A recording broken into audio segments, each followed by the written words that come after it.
So thank you for coming to Canvas Fundamentals Part 2. 1 week ago today, we did Canvas Fundamentals Part 1 together, where we covered things. I'm going to have to mute. Apologies. I'm going to have to mute. Yeah, Hazel, quiet. I think it's the high school. Yeah. Oh, no, it's not. It's the college. I've muted you both, and I'm just going to unmute the high school in a second. Okay. You know what? I think I'm going to unmute you both, and if we get a lot of feedback, then I'll mute you again. Okay. That's fine. I'll mute it from here on this side, so you know You can too. Sure. turn it off if you want to. I'll turn it speak if you want to. There. Okay. And remember, we have the chat box that we can use.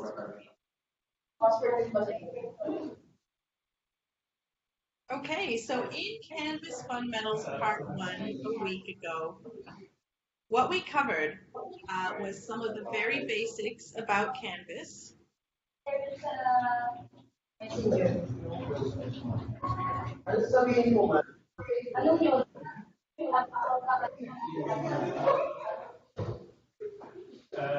Senior high school quiet, so we can start.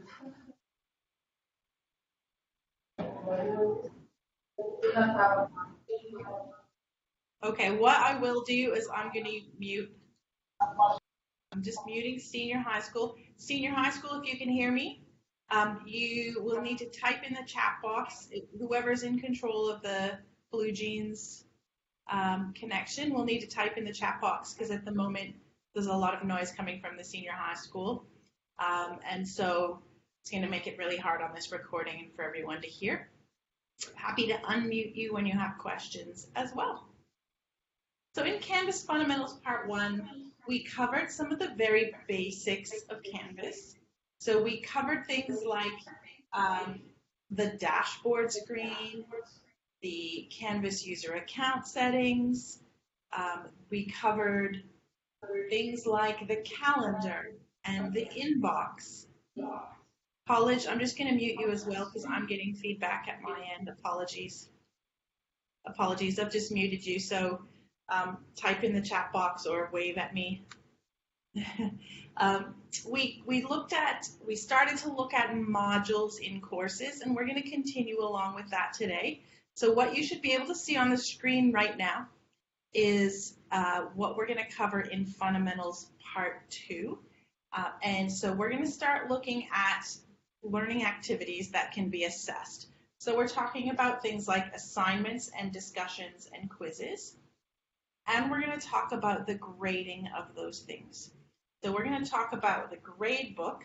We're going to talk about SpeedGrader, which is where instructors do grade things. And we're also going to talk about rubrics. Now, college, I'm going to unmute you. Do you use rubrics? Yes? Okay. Most of us. Most of you? Okay. And I'm just going to mute you again. I'm going to ask the same to the high school. So high school, do you use rubrics?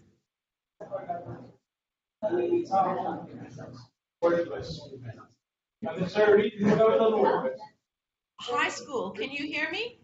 Senior high school, can you hear me? Yes. Do you use rubrics when you're grading students? Yes. Okay, beautiful. Thank you. I'll just mute you again. I just wanted to make sure. Thank you. Okay, so we will definitely cover rubrics together. We're going to need to compress our time a little bit with a late start, so apologies for that. But we will still have time to get through a lot of things together. I'm just going to close my agenda and let's hop into Canvas.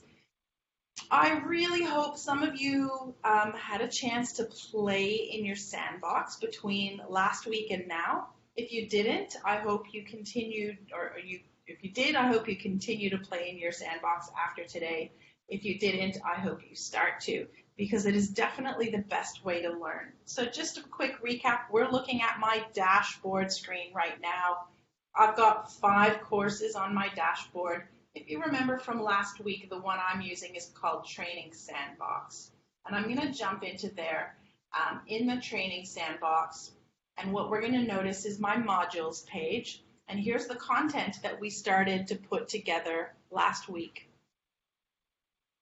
So when we started to look at the modules last week, we looked at a few things such as here we created some modules to which we added a page, a quiz, an assignment, a discussion, and a couple of files. So we added a PowerPoint and a PDF. I want to show you one more thing that we're going to add in here in our modules before we actually jump into building out a few of our items here. So I'm going to go in my module called Introduction to Game Design here. I'm going to click this plus to add items to my module. So we've added a few things. One of the things we didn't add was a text header. So I'm going to click a text header just to show you what that is. Game design basics. And then I'm going to add another one. Getting more advanced. What these are within a module, these are like subheadings, and I'm going to publish them so my students can see them. These are things like subheadings, and if you remember, in a module, it's very easy to drag and drop content. So let's say within a specific module, we have kind of subtopics, or we'd like to divide our content a little bit more. We can make this a little bit more aesthetically obvious or functionally obvious by adding what are like subheadings. And I could be doing things here. So in this page, in my module, I'm going to go and click these three dots, and I want to point out that you can actually indent to make it clear that these are subsections here. Does that make sense? Nodding is okay because I can't hear you right now. Does that make sense to everyone? Definitely have a question. Yeah. Like most of us received a dashboard called Growing with Canvas. I think it's like a Canvas one. Canvas 101 Yes. module. Is it okay to like edit and play around with that, or will it like destroy the content for everyone else if we, for example, add or delete content there? Add it within Canvas 101. Yeah, yeah, absolutely. So what you would need to do is make yourself a teacher in there. So in that Canvas 101, you guys are students, I'm pretty sure. I actually have Canvas 101. I'm going to hop into my courses just to show you all the courses that I have. Our Canvas 102 is what I've got. I'm not sure what you have. Yeah, so it's okay to like add in, like delete modules or add content there just to play around with it, or you can if you brought into your instance, then absolutely you can. The way you would do that, because each of you are probably in this course as students. So if the role of student, you wouldn't be able to. So I'm just going to pop into. You would need to go into that people section, or one of your administrators, let's say. So Neil, that could be you. You would need to make sure that anyone you want to be able to play around with it has a role of teacher rather than a role of student. Got it. Does that make sense? And then you can play with that course. My recommendation, Neil, is rather than having them play with that course, drop it into Commons and bring it back in. So they have the original course and they have a second copy of it that they can play with. Yeah, got that. So everyone can just I can just add Commons course to everyone? Yes. Okay, and do I need to rename them differently? So, not confusing, or can I have multiple instances of the same Commons course? Can you say that again, sorry? Once I get something from Commons, it goes to our courses, and I can have multiple instances of them. Yeah, right? So what you can do is put it in Commons and ask each of your teachers to bringing it into their own instances. Okay. So it makes less work for you, and each person just needs to bring it in. So what I can do is I can ask Um, can you remind me again who your CSM is, who your customer success manager is? Daniel and Amelia. Okay, okay. Either Daniel or Amelia or I, maybe what I'll do when I send you the recording is to send you a link to how to put something into comments and how to pull it out of comments. Got that. I'll do that. Because that gives you a head start, and then you can play with content that already exists. Exactly right. Got that. Got that. Okay, fabulous. So in the meantime, let's play with the sandbox courses that we have. And creating some content from scratch is always a good thing to know. So I'm just going to hop back into my sandbox course. And you can see, because I've created these text headers, I'm just creating a bit of segmentation within my module. What I want to do is I want to look at our page here that says Introduction to Teacher. The way I'm going to go into this is just by clicking on it. And if you remember, all we did here was add a video. We've added a video in this page. If I ever wanted to change the content of a page, all I have to do is click Edit, and I can always go back and change, add, delete, modify. So once you've created a piece of content, it doesn't have to stay static forever. So you could go back and add to things. What we're going to focus on, though, today is things like assignments and quizzes, etc. And so let's start by looking at assignments. And we'll look at a few examples of assignments. So here's the icon for an assignment, and here's the one that we created. We've put into a module, but we never built out last week when we got together. So your first gaming assignment. I'm going to click on that. And like everywhere else in Canvas, if I want to make a change to this, I'm going to click Edit. All that exists for this assignment is the name. I haven't given my students any instructions or put any settings in here. So we're going to do those two things right now. Once I've clicked Edit, we're coming into a screen that you saw last week a few times. And you will also see this when we look at quizzes, and you will also see this when we look at discussions. So what we're going to do here is, in this section here, in our rich content editor, this is where you're going to give your instructions to your students about their assignment. Okay, so I'm just going to write, insert your assignment instructions here.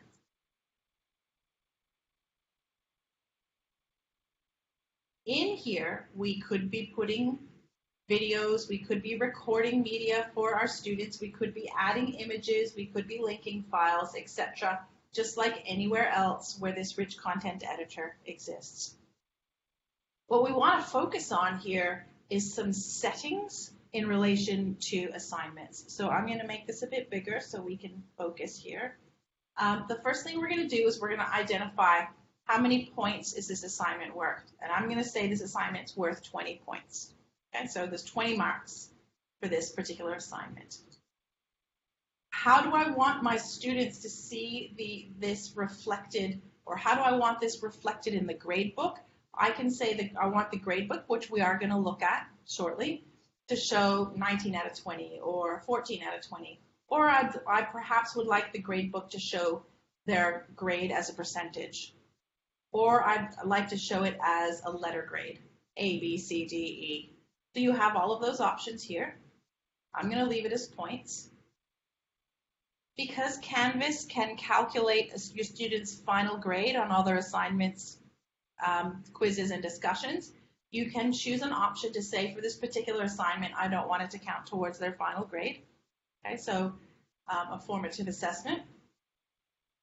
We're going to come to this option here, submission type. So this is, how do my students submit this assignment to me? And we have 4 options here. So I'm just going to show you each of the 4, and we're going to focus on online submissions.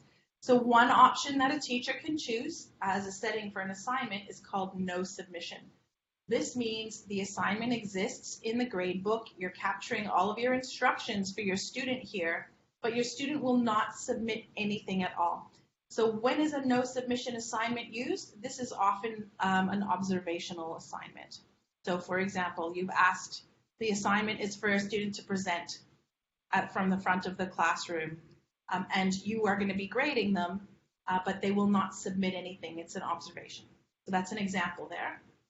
There's an assignment option called on paper. So a submission will happen, but it will not happen electronically. There's a submission type called external tool. So I don't know if you, college, use any plagiarism tools. Do you use any plagiarism tools such as Turnitin? Yes? Okay. So I don't have Turnitin on my Canvas, but Turnitin is one of those third-party apps or LTIs that you can integrate with Canvas. So you could be linking, I don't have Turnitin here. You could be linking to Turnitin, and your students would be able to submit via Turnitin, and it will appear in Canvas after it's done its plagiarism checks. Okay? But you could also use this for things like a Google Docs, cloud assignments, etc. So your students could be doing a Google Doc here as well. By far, let's go back to here.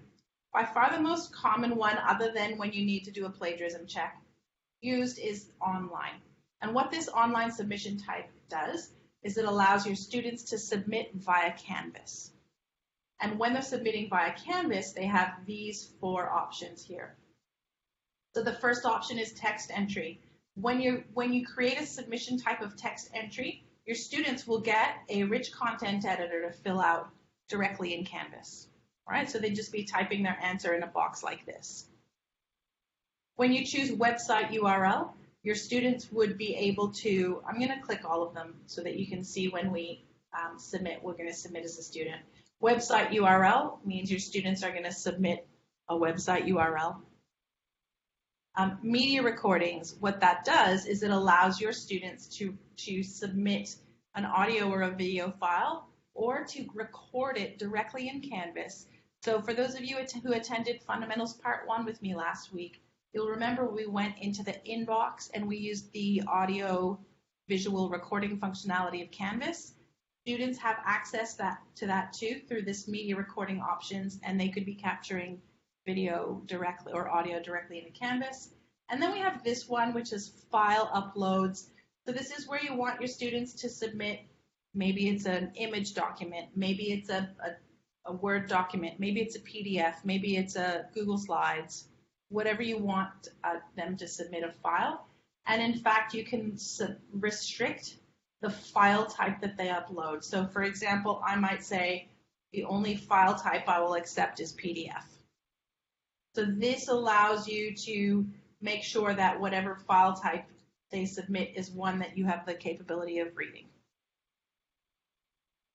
So we're going to leave our submission type as online. I'm going to give my student all of these different options for submission. Canvas can do group assignments and peer review assignments. There's definitely more information about these things in the Canvas guides if that's something that's of interest to you. And then we have this called assign. Now this is going to exist, this assign exists in quizzes, it exists in assignments, it exists in discussions.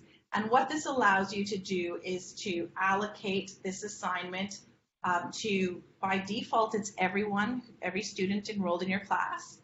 Or you could say only particular students. So I'm going to actually, instead of that, I'm actually going to say only these 2 students. This assignment is for them. Or there is a concept called sections.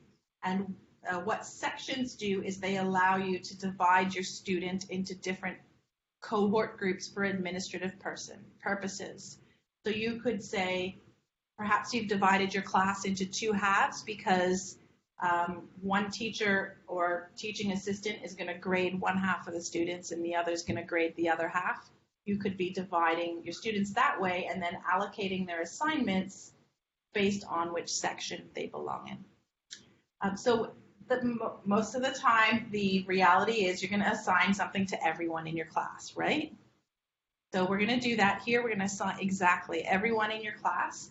We're going to put a due date here. Due date's not mandatory, but I'm going to put a due date. Most of your assignments are likely to have due dates. Yes? So I'm going to give this a due date of the 31st of August.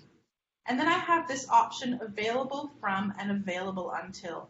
What this does is this limits the dates between which my students can submit this assignment.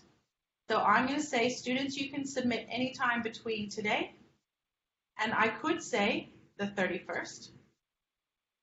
Or if I'm going to allow late submission, I could say you could submit up until the 7th of September if I wanted to. After this date, my student will not be able to submit this assignment via Canvas. Okay? So this allows late submission. If you leave this blank, and you absolutely can, the impact of this, though, if you leave it blank, is in December, someone could submit this assignment because you haven't locked down the final day that they could submit. Okay? So let's say that our students can submit only up until the due date. So what I'm going to do now is I want to show you this little button that says add. Now I've just zoomed away because I want to show you I could be saving, those are the settings for my assignment.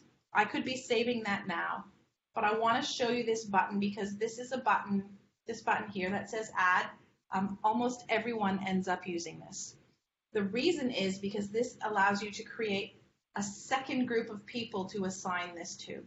So for example, I used the example of sections, like if you divided your students into two groups of students in your class, because you meet with one group on Monday and you meet with another group on Wednesday and you want to give them separate due dates, you could have a separate group, a separate allocation here and say, actually, I want to add another set of assignment dates. What we're going to do, since I don't have any sections in my class, is we're going to pretend we're going to pretend our student here, Little Miss Student, has been unwell. And Little Miss Student has been so unwell that I would like to give Little Miss Student a different due date than everyone else, an extension, in other words. So Little Miss Student, I'm going to make Little Miss Student's due date not the 31st of August, but the 7th of September.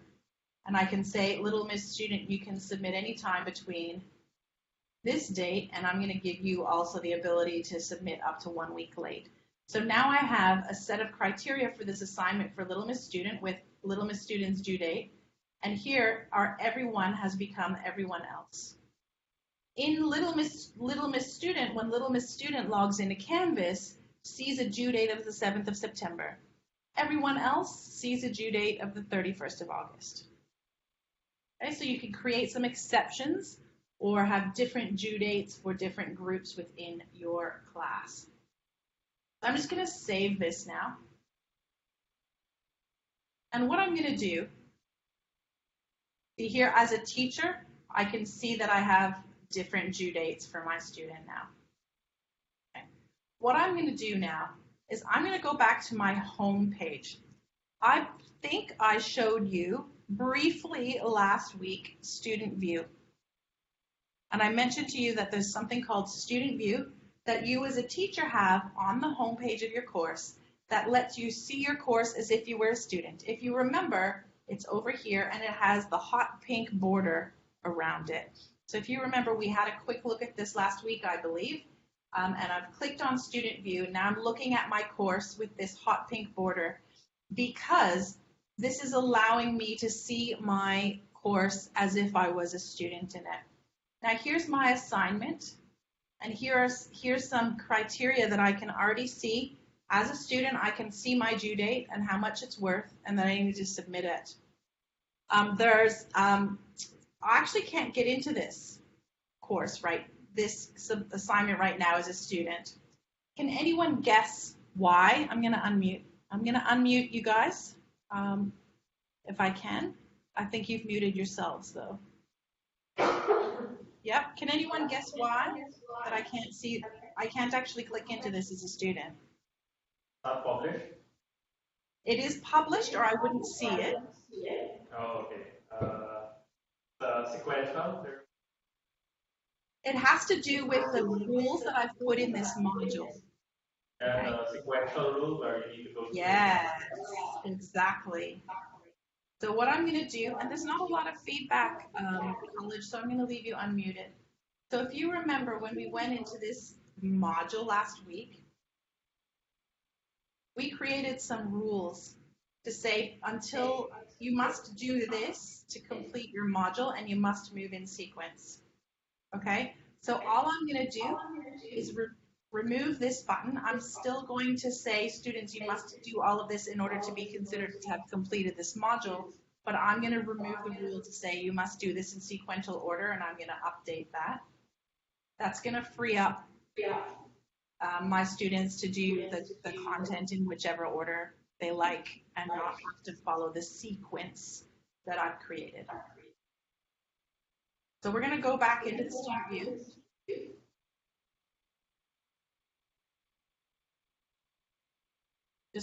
I've just clicked on that. And we'll see our hot pink border on our page again. And now all of these are clickable because I've just removed that rule to say you must follow the sequence. So what you can do in Student View, which is very handy, particularly as you're learning Canvas, is it's not just that you can see what your students will see, you can experience what your student will experience. So I'm actually going to submit an assignment, okay? So here, of course, in real world, you would have actual instructions here for your assignment. My student can see the due date, how many points this is worth. You can see here's the submission details. Here are the different options I have for submitting. If it's a file, it needs to be a PDF, etc. So, and here are the options. I'm going to zoom that in. I'm getting a little bit of echo back. Apologies. I'm going to mute you again. Okay. So here are the options. So because I've allowed file upload, text entry, website URL, media, I'm actually getting every possible methodology here. So this is a file upload, of course. Text entry just actually gives them a place to enter directly here in the screen. Website URL lets them add a URL. You may have noticed in these last entries, or you may not have noticed, the student can also put a comment in here if they want to, so they can be having a conversation with you about this submission. Media allows them to record or upload media. So if I did record, the students themselves would have access to to that record media option within Canvas. There's also, I happen to have a third-party app called CK Practice in here, which is why it's bringing it up. But if you have Google, if your students are using Google Drive or Office 365, they can also access them here. What we're going to do together is a file upload. So I'm just going to choose a file. Let me hop into my desktop, and I'm going to add a PDF, and I can put the comment in here for my teacher. I tried very hard on this. And I'm going to submit this to my teacher. So all of this you can do as teachers in Student View to help you understand or to make sure the student experience is what you want it to be. So now that I've done that, I'm just going to zoom out.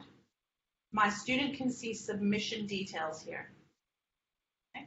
And for our purposes, I'm going to leave the Student View. What I'm going to do now is I'm going to show you what happens for you as a teacher. So the first thing I'm going to do is I'm going to go back to the home page of my course.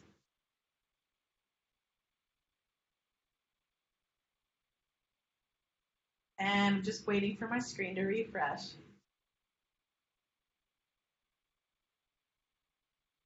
I have a question. Sure. Yeah. First, if the student uploads a file, will Canvas scan it for viruses? If it's what the file we're looking at is what? Scan for virus. The student Checked for viruses. I don't think there's a virus check that happens. Okay. I'm just going to make a note of that. Yeah. Well, hopefully, if they submit PDF, that would limit the virus entry. And the second is like once a teacher rolls over a course, like they made it this semester and then course, next semester, you do it via Commons, right? You do it by what, sorry? By Commons, putting it in Commons and then importing it again. Is that right? By comments, did you say? Like, for example, if I'm teaching this semester and I'm gonna teach the same course next semester, Yeah. Oh, comments, yes. I'll put it in Yeah. Commons, yeah, and then I. That is the easiest way. There's also the ability to export courses and import courses as well, so that can happen. But the easiest thing, if I'm gonna build a course and my students have submissions, I'm gonna teach this again next semester. The easiest thing for me to do is to put this course back in the Commons, and then bring it in back out of the Commons. It comes in with no student details, no submissions. So like, for example, for the dates of the assignments, you'd have to go through all the assignments and reset the dates. Yeah, so when you bring a course in from the Commons that has dates on it, it will ask you, would you like to keep these dates or would you like to update them? So it'll take you through that process. Yeah. Okay, it's automated. It's like part of the importing process. Yeah. Yeah. So you'll have the option to make changes to the due dates. Yeah, that's it. It's a very good feature because it means you create your course once and only once. You do the hard work up front, and then you reap the benefits for years to come. The preparation that takes time. Yeah. Yes, it does. Yeah. So I want to point out here on my home page as a teacher, I can see here in my to-do list as a teacher now, I have a new entry here because I have one submission for this assignment. Okay, so I could go into that assignment from here. But Canvas is telling me, here's something for you to do, teacher. You've got some grading to do. What I want to do is I want to go into that same thing, but via the gradebook, because I'd like to show you the gradebook. So here's my very simple gradebook. Right now, I realize this is super simple. I have 2 students in it, plus when you use Student View, you'll have an entry called Test Student, okay? And I only have 2 gradable items in my course. So I'm only seeing 2 assignments. Pardon me. You'll see many more, of course, in your courses. So for my test student, which was Student View, here's the submission. Here's the file upload submission for my assignment. See my assignment, your first gaming assignment, and I can see a submission. If this was graded, I would see the score. The dash just means no submission's been made. So from my grade book, I can quite easily see who submitted and who hasn't and what everyone's scores are. What I'm going to do is I'm going to click. If I hover over, notice this arrow here when I hover here. If I hover over this assignment, an arrow shows up here. There's a submenu for grading grade book opportunities for this assignment. So for example, I can see my assignment details. I'm going to click on that. So based on this, for this particular assignment at the moment, there's no average score because there's no graded submissions, but it's just a little snapshot of things like highest score, lowest score, how many submissions. Okay? That's the first thing we saw when we clicked on this arrow. We're going to look at the speed grader in a second where we're going to grade this item, and we have a few other options here as well. One of them that I want to point out is called mute assignment. What mute assignment does, let's say I have 20 submissions for this course and I'm going to grade, my plan is to grade half of them tonight and grade half of them tomorrow. And what I'd like to do is hold back Canvas giving my students their scores until I'm done grading everyone. Does that make sense? So if I mute the assignment, what that will do is it will allow me to do all of my grading, and then when I unmute, all the scores will be released to the students. If I do not mute, then as I grade a student, they will get a notification that they've been graded and what their score is. Okay, so if you want to give everyone their grades at once, you can mute the assignment. This item called Message Students Who is one of my favorite things in Canvas. I'm going to click on this and I'm going to just unzoom a little bit. The reason it's my favorite is because I used to hate having to chase students up for submissions. So students who submit or wait, it's late and they haven't submitted, or they're reminding them that they haven't submitted yet. Message students who has 4 criteria. So the first criteria is hasn't submitted yet. And Canvas is already telling me who hasn't submitted yet. I could be creating a message for their inbox saying, remember, this is due tomorrow. It's not really due tomorrow, but I could be doing that. I'm just going to zoom out a little bit again. And I could send a message to all students who haven't submitted yet in one go. So this is like a good way to give them a nudge and remind them they haven't submitted. You can do this if they're late as well. The other things that I can do is haven't been graded. So they either they haven't been graded because they either haven't submitted or because I haven't graded them yet. But I also can do students who scored less than. So I can say students who scored less than 10 out of 20, therefore got less than 50%. I'm going to send them a message, and I can send it all at once, as well as students who scored more than. So this is a great communication tool on an assignment by assignment basis. My favorite one is actually this haven't submitted yet, because it is easy to say, like 2 days before the assignment's due, to simply say 2 days till this assignment's due, this is just a reminder, and Canvas will automatically only send it to those who haven't submitted yet.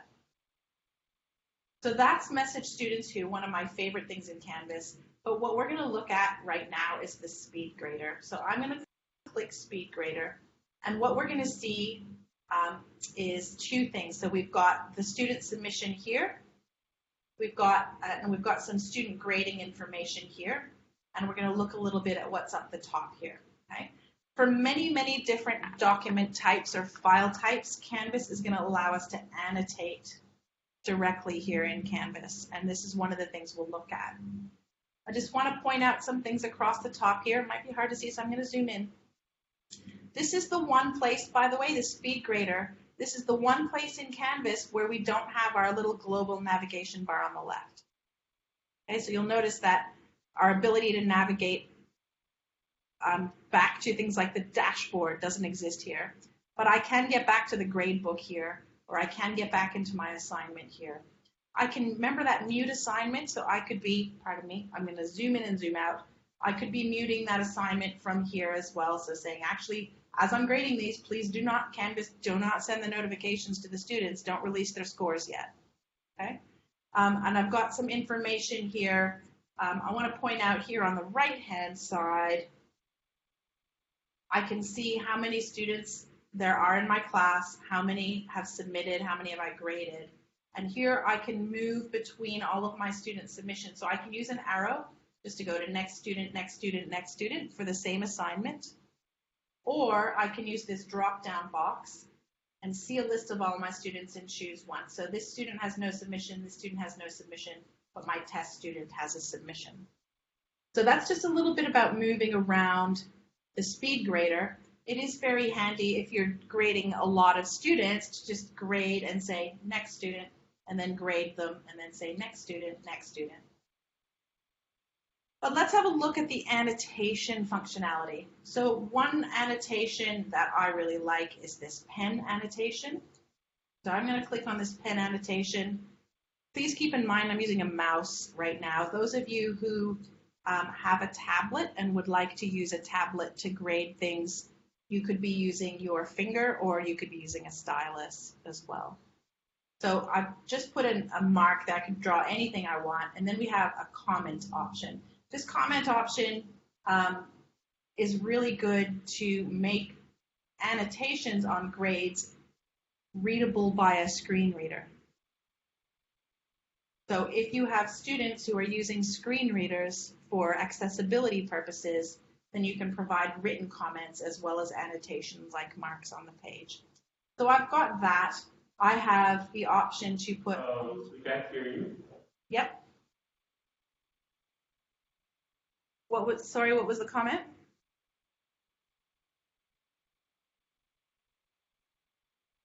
Did you get disconnected? Are you still online? Can you hear me? Your microphone? Can you hear me?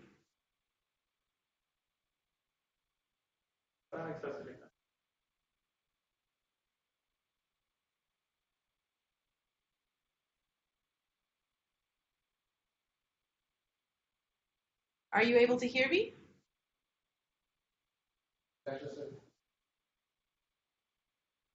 Are you able to hear me?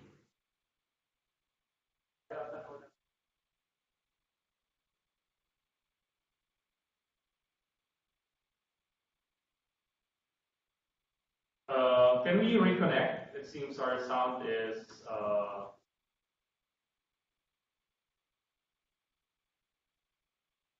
Wait, we'll disconnect first and then reconnect.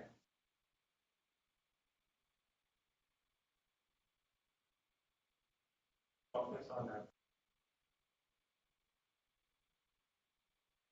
So high school, can you still hear me? Thank you. Okay. By the way, high school, sometimes I can see you and sometimes I can see the college. So I can't see you both at the same time.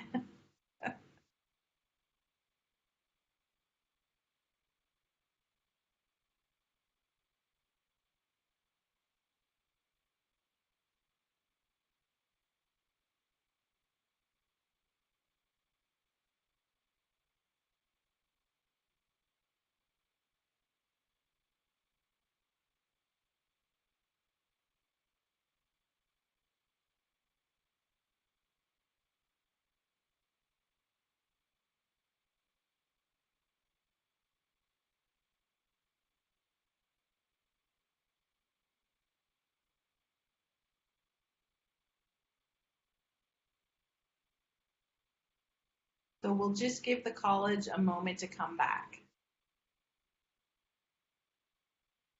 I have my fingers crossed that they'll be back in a moment.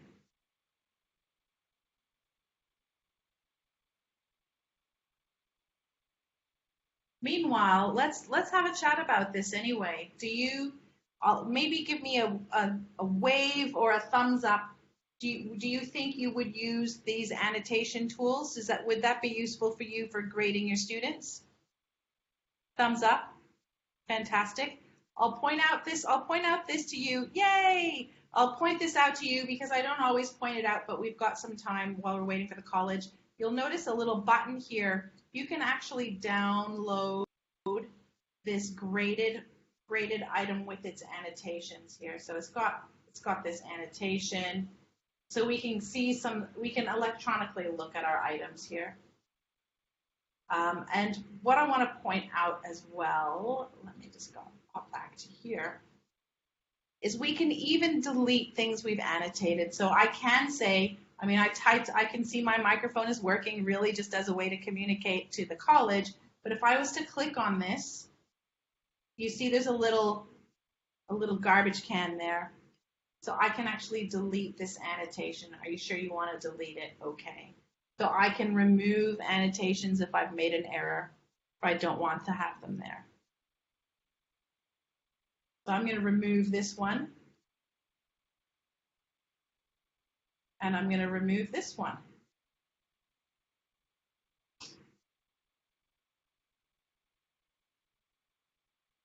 Let's annotate together, and then the college will see the end result of our annotation.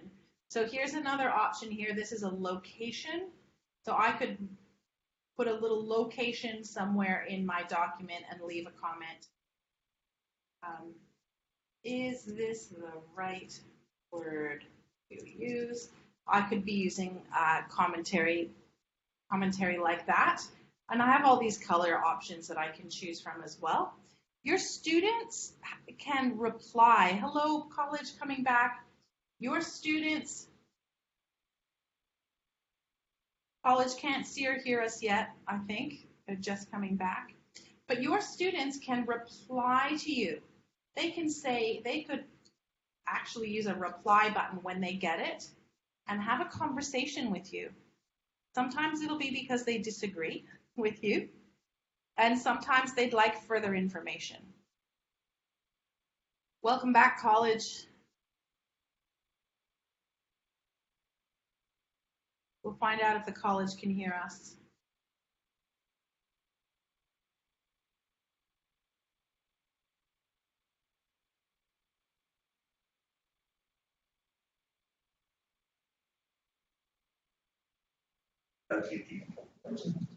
Hi, college. Can you hear me? Can you hear me?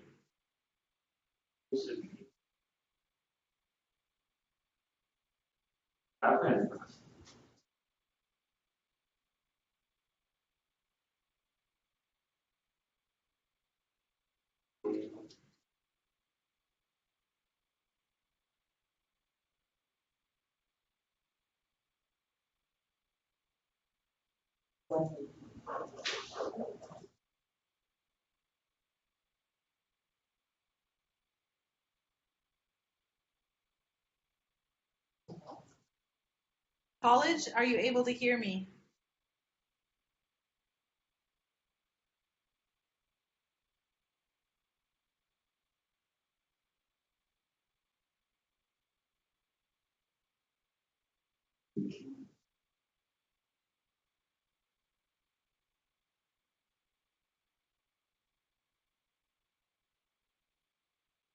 Thanks for being patient, everyone. Thank you very much. I can see someone else is joining in.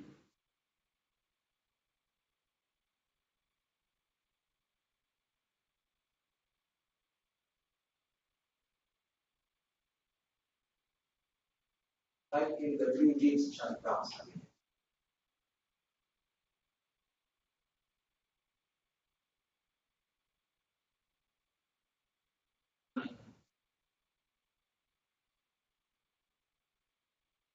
So you can't hear me, college.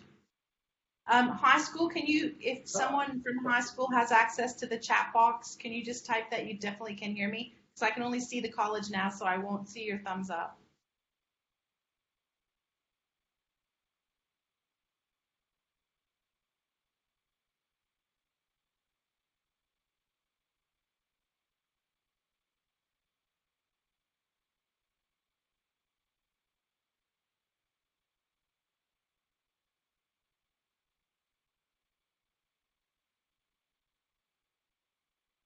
So, meron kang nasa laptop mo, so general. Okay.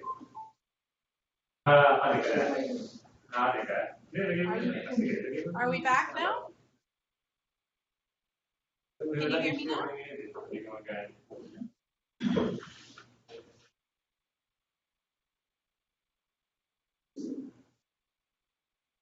Thanks for being patient, high school.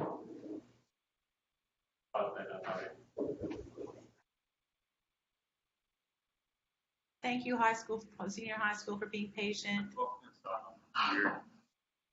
Okay, can you hear me now? Hello? Can you hear me? Yes. Yeah, we're using a laptop now. Like our Okay. conference PC suddenly like stop broadcasting audio for some odd reason. I think it's That's the PC. okay. It's not the PC. We can work around most issues, right? Yeah. Okay. Thank you. So the high school and I, senior high school, we're looking at a couple of the other options. So we were looking at the text box notations, which was working really well for us to talk together. I just used the text box annotations to talk to you. Any annotations that you use on your items for a student, you can actually delete if you don't want to use them. So I can go and delete all of these ones here. And as I was telling the high school, your students will actually be able to reply to any written comments in the annotations as well. Okay. So what we'll look at now in terms of beyond annotating, so we're annotating on their work, and I'm just using this bar to move out my items. We can also grade our students. Now, I haven't actually given my student a grade yet because I want to show you something else before I grade them. So I've started annotating, but I'm not going to grade this student. And the reason for that is because I haven't given this assignment a rubric. So I should have given this assignment a rubric. Apologies, I didn't do that before. So I'm just going back to my assignment. I'm going to go back to the dashboard, to the home page just to show you exactly where I am. So I'm going to go back into my assignment. We're in the exact same assignment. And what I can do is I can allocate a rubric to this. Now, we're not going to have a lot of time to go through the rubrics just because of some of the challenges we've had technically. But I want you to understand that, because you've all said that, or I think almost everybody uses rubrics, you can allocate a rubric to an assignment. If college or senior high school, you have rubrics, standardized rubrics that everyone used, then these can be added at what we call the account level. So rather than teachers creating their own rubrics, if you have a bunch of rubrics that everybody uses, you can create them so that they appear automatically in Canvas. What I'm going to do is I'm going to find a rubric that I already have in my system.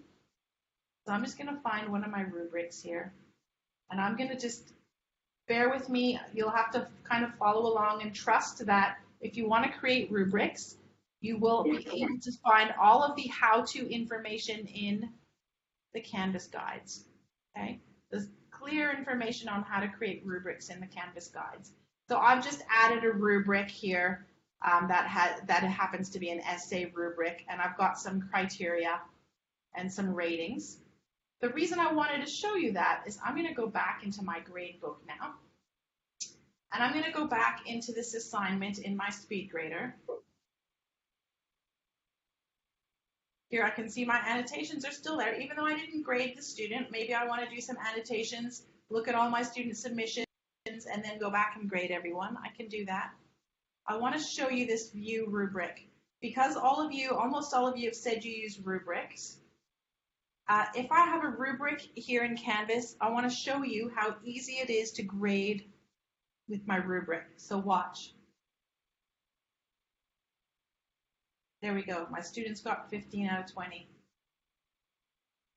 Now I'm going to add here, there's a grade out of 20. I'm going to add 15, but there's also a setting that I can put in that says give my student the grade based on how I've allocated the rubric. In this case, I haven't done that, so I've had to manually type 15, because maybe I'd actually like to give them 16 because I told my students I'd give a bonus point for submitting early. I could do that if I want to as well. So here I'm going to give my student, I'm going to match the rubric, I'm going to give them 15, and if I wanted to, I could view the rubric again and regrade them. Okay, so I could change my gradings here in my rubric as well. If I change my mind, or if my student successfully argues with me that they should get a better score, I can make changes. And here's my student's comment, and I can reply back to my students. Well done. So I can give my student a general comment on their assignment above and beyond the comments I've given them on the assignment itself. And look, I could even do this. I could even give them a video comment or an audio comment back here. And I've got two cameras going, so I'm just going to go to the USB camera. So I could be recording something for my students. Well done on your assignment. You really need to keep an eye on your spelling. Well done on your assignment. And that is captured here in the assignment, and my student can see that. So I'm just going to submit that comment to my student. And what I'm going to do is I'm going to go back.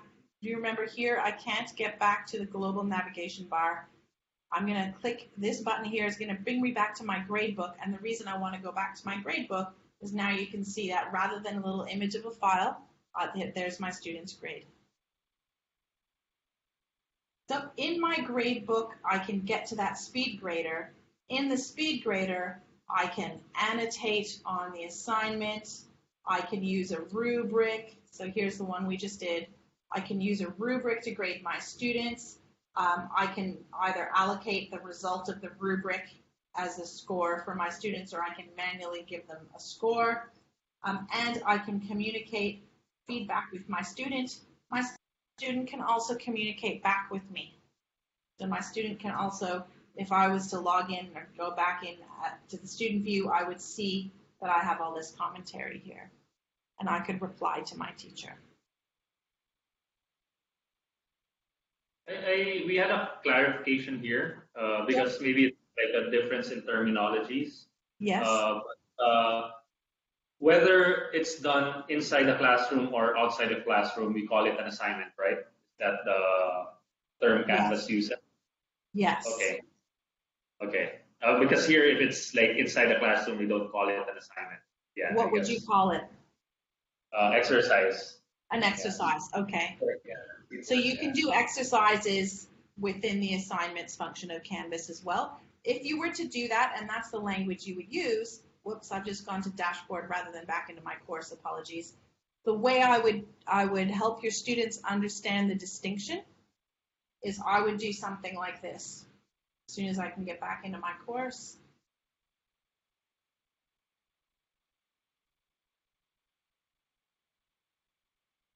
My Wi-Fi is having Friday afternoon ideas of being slow. So what I would do here, so I would put something like this. Let's say this was an in-class exercise. I'm going to go back and edit this now. I could just write this exercise. I would write it in the name. Where's gaming? I would just make sure I put it in the name of the item to make it clear it's an exercise rather than an assignment. Hope that helps with that difference. So you would just name them to make it clear for your students. Okay, so that was an assignment, and we had a look at the grade book for assignments. We've got 20 minutes left together, and we're going to cover discussions and quizzes. If it's okay with you, I'm going to cover discussions next and do it quickly, and then we move into quizzes. Is that okay? Discussions Yes. are simpler. Yeah, discussions are simpler. So here we added a discussion to our module. We called it gaming, career, or hobby. And clearly it's a career, right? So I'm going to click here as the teacher. All I've done is I've created the name for this discussion. I haven't given my students any indication or any prompt other than the name. So I'm going to go and edit this. And I have my rich content editor. Again, you've seen this before. So I could say, please comment on the following. One, is gaming a career or a hobby? Two, why? I really should capitalize things, shouldn't I? Why do you believe or justify your response? Justify or explain your response.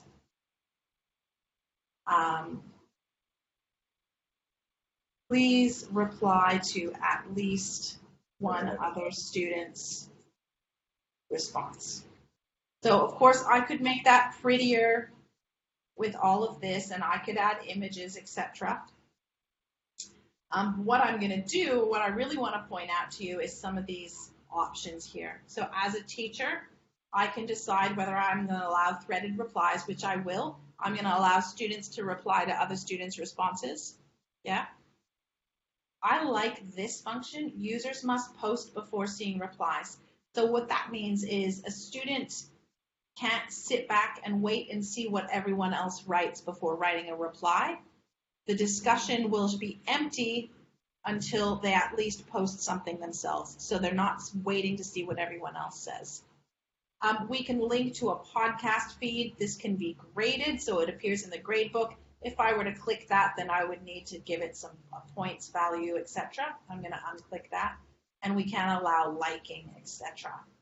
I also have, if this was graded, I would have this full assign box, just like we had in an assignment. If it's ungraded, then I just have this available from and available until. In a discussion, available from and available until is between which dates can my students post to this discussion. So I'm going to say my students can post to this discussion between today and Tuesday. After that date, they can still see the discussion, but they cannot add any posts. Okay? And I can make this a group discussion. More about group discussions is available in the Canvas guide. So I'm going to save this now. And what your students will be able to do is simply, right, it's a career, I'm studying it. So your students will have access in replying to beyond more than text. So your students have all of this. They can be putting images, they can putting links, they can add YouTube videos if that's appropriate for the reply. So I'm going to post my reply. When I post my reply, there's a link. If I've got my profile picture in my account, I will see that, and you'll see the name of who posted the reply. And then if someone else could reply to my reply, etc. Does that make sense for discussions? Yes. Yeah? Okay. So the discussions is probably the simplest assign or like learning activity in Canvas or interactive activity in Canvas. Is it okay with you if I now go to quizzes? Yeah. Okay, excellent. What I'm going to do, for the sake of the time we have left, what I might do is just bring a quiz in from my Commons, and that will also show you how to bring something in from Commons. So rather than building out a quiz, we could do that. I'm actually just going to bring a quiz in from Commons, okay? So I'm going to click Import from Commons. This is simply a quiz I've created elsewhere in another course, and I've put in Commons for situations like this, okay, where I need a quiz quickly. So I'm in the Canvas Commons, and I'm going to look at, find the quizzes.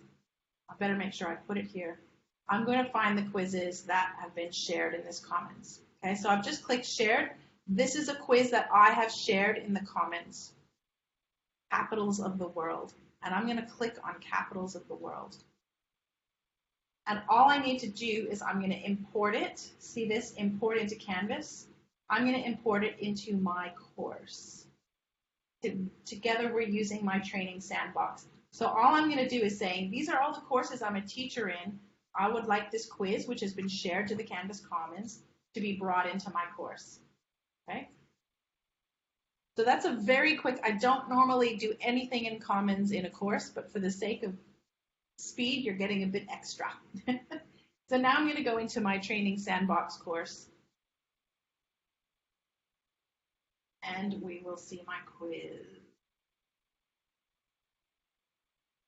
very shortly.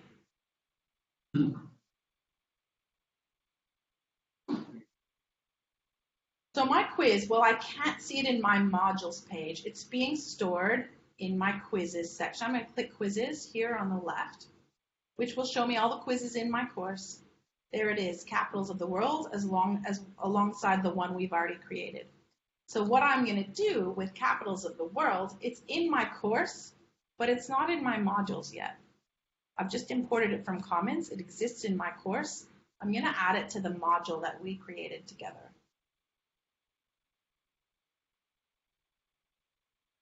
So I'm just going to add quiz. It's going to show me all the quizzes in my course. There it is, Capitals of the World. And I'm just going to add this to my module. Okay. Now, for aesthetic purposes, I need to indent that. Otherwise, it's going to bother me. There we go. Now it lines up with the rest. So what we're going to do together, I'm going to go into the student view, and we're going to take this quiz together, and then we'll have a quick look at it. In terms of creating questions in quizzes, how to do that, that is very clearly outlined in the Canvas guides.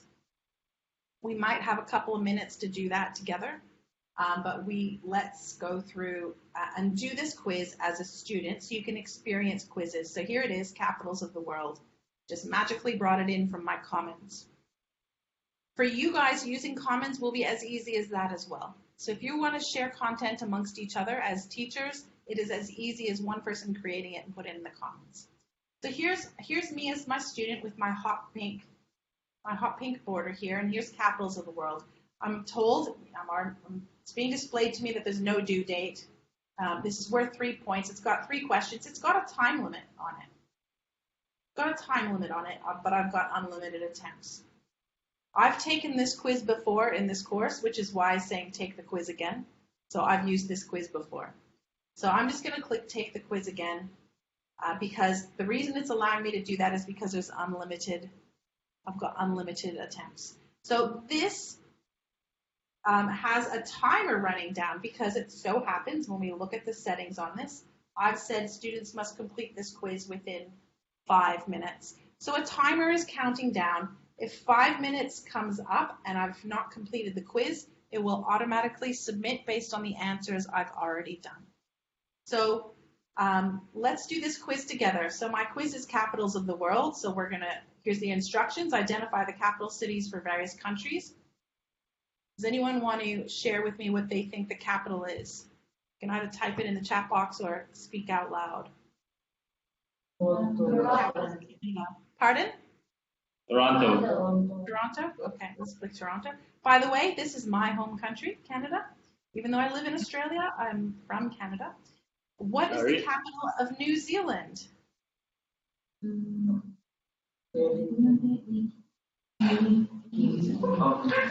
we say okay Google first? I will let you know. It's Wellington. Let's do Wellington. And then question 3, what is the capital of Australia? Canberra, that's correct. So what I want to point out, before I hit submit as a student, I will be submitting in just a second. I want to point out that my question has words and an image, right? So and then my answers are words. We have different variations of this. My answers could be images. So see how I've got words and a picture is my question. So I'm going to submit my quiz as a student. As a student, because of the settings of this particular quiz, we're going to get the answers right away. So actually, the capital of Canada is Ottawa. We answered wrong. You forgot to say Wellington. And the capital of Australia is Canberra. So we scored 2 out of 3. So that is a super simple quiz in Canvas. So I wanted you to see the quiz. You'll all remember, of course, that Ottawa is the capital of Canada. I'm going to leave the student view, and what we're going to do is look at this quiz from a teacher's perspective if I was building this quiz. So what I'm going to do is I'm in the quiz right now. I'm going to click on this edit button, and let's look at the background of it. So Canvas is just warning me. I've clicked edit, and Canvas is just warning me some students have already taken this quiz. If you're going to edit it, keep in mind some students have taken this quiz. So here we have, this is where I created the instructions, identify the capital cities for various countries. And this is where I've done settings for this quiz. So for example, there are multiple quiz types. And this is a graded or marked quiz, but I could have made it a practice quiz, which is essentially an ungraded quiz. Okay? And we have surveys, graded and ungraded surveys as well. In other words, a survey is very similar to a multiple choice quiz, but there's no right or wrong answer. So some people use surveys to see, for example, student feedback on how they think the teacher's going or something like that. But graded quiz, very popular.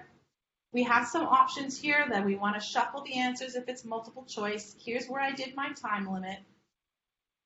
Here's where I can control whether my students, when we did our quiz as a student, immediately after the quiz, we saw whether we got things right or wrong.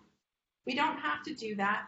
So I've allowed multiple attempts, unlimited attempts, or I could say actually just 2 attempts. So there's some settings that I can do, whether I want them to be able to submit more than once or try it more than once. I also can say the score that goes in the gradebook is the highest of all their attempts, the most recent of all their attempts, or an average of all their attempts. So I have some different options there. I'm just going to leave it at highest. The students always want the highest one, right? And then we have this is some settings about should the students see the answers directly after they've taken the quiz or not, and if so, when. So if I got rid of this, then the students would not be able to see the answers the way we just did. They would just go on to the next item in the course. But I'm going to leave that on. And then we have some options like show 1 question at a time. So rather than having our 3 questions on 1 page, they would have to click next to get to the next question. And then we have things like require an access code. So if you're doing a quiz with students in class and you want to make sure they're doing the quiz in class with you, then you would put like a password on it. So the code for today is Ottawa. And so the students would actually need to type Ottawa into Canvas in order to access the quiz. And also, if you have things like computer labs, you can limit students to particular IP addresses to take the quiz from. And here we've seen this before. So this is which students do I want to do this quiz? What is the due date and that available from, during which dates can they take this quiz? Now that is the settings for the quiz. So this is the general instructions and then my settings for the quiz. Then we have the actual questions. So here are my questions. Here's where I created the questions. Okay. What we're going to do is we're going to add a new question to this. So I want you to see how to create a new question. So I'm going to do new question. I'm going to add a new question to our quiz. You've probably noticed this before, maybe once or twice or 5 times today. And so I could create different types of questions. So I've got multiple choice, true or false, fill in the blank, multiple fill in the blanks, many different question types. Each of these question types has step-by-step instructions in the Canvas guides as to how to use it. We're going to do a basic multiple choice questions again. We're going to do it slightly different. I'm going to say, my question is, which of these animals is a kangaroo? Okay. Why? Because I want to show you that your answers do not have to be word text. Okay. So you can say, it looks like I can only type text here. Here's my possible answers, but actually I've got a little pencil here, and even in my answers, I could make the answers videos. Now I know you do things like game design, and I've worked with film schools, for example, who will say the question might be, which of these film clips uses XYZ camera technique? And each answer will be a short film clip. So that is possible as well. So I'm going to say, which of these is a kangaroo? I'm just going to need to unzoom my screen a little bit to get this. So I'm going to put a kangaroo picture here. Do you remember we've got images up here? So I'm just going to search Flickr. I'm going to find a kangaroo. There we go. Kangaroo. So the answer, oh, pardon me, I was in my question rather than in my answer. I should have been in my answer. Let's try that again. Kangaroo. So let's have a second possible answer. And let's make this one. Make sure my cursor's in there. And we're going to make a koala here. Typical Australian animals. Very cute. And I can resize these super easily. I'm just going to drag and drop the corners. Now, let's say I only want 2 answers in this multiple choice question. I can easily delete the entries I do not want. Okay, so my question, which of these is a kangaroo? The answer is going to be that one. So the answers are an image, but I also could be putting commentary here saying, yay, you are correct. And then for the one that's wrong, no, this is a koala. So I know I'm going through this quickly. I hope you understand that I would have loved to show you a little bit more, but in the interest of time, this is the best way that I can show this to you. I'm just going to update this question, and I'm going to save it. And what I want to do is we're going to go back into our student view. Because remember, our student has unlimited attempts at this quiz. Unlimited attempts. Going back into my student view, and I'd just like you to see that last question which we just created. While I'm doing that, if you could please think of any questions or comments, because we're just about out of time, and we'll do a quick recap at the end. So even though My final question in my quiz has nothing to do with capitals of the world. Sorry, I need to reset my student view. Apologies. If you use student view, you can click this button that says reset student to wipe away what you've already been playing with in the student view. I'm just going to reset my student view. We're going to take our quiz.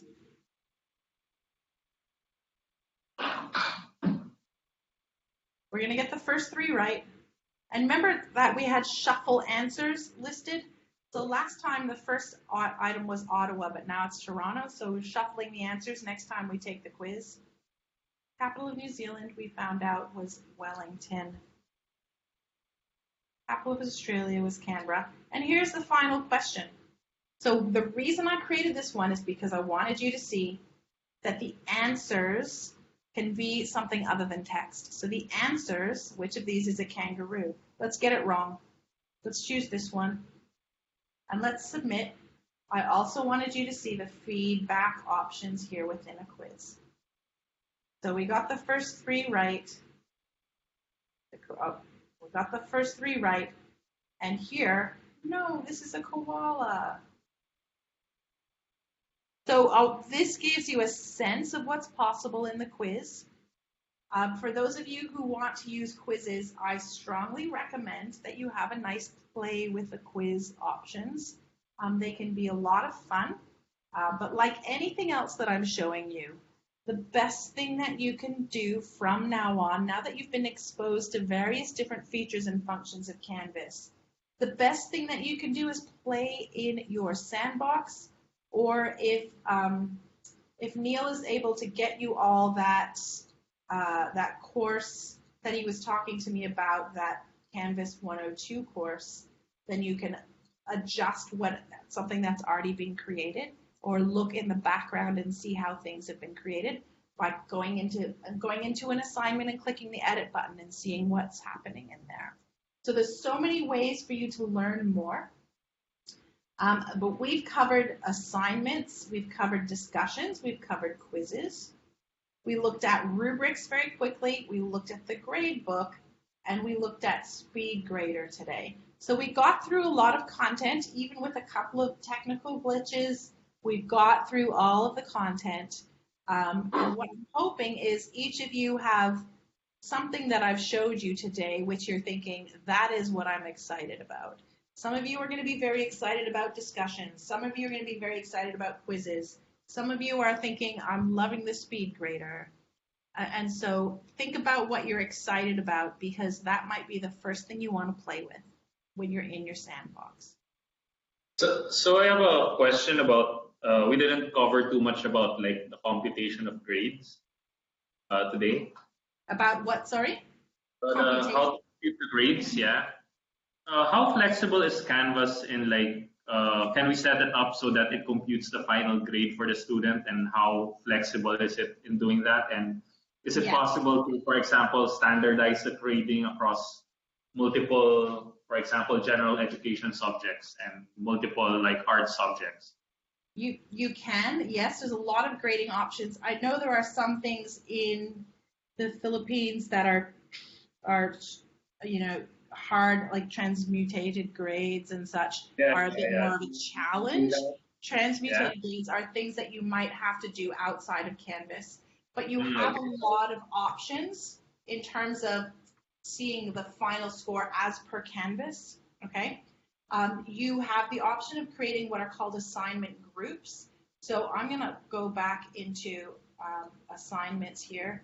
What I could be doing as well is creating something called assignment groups for weighting of assignments.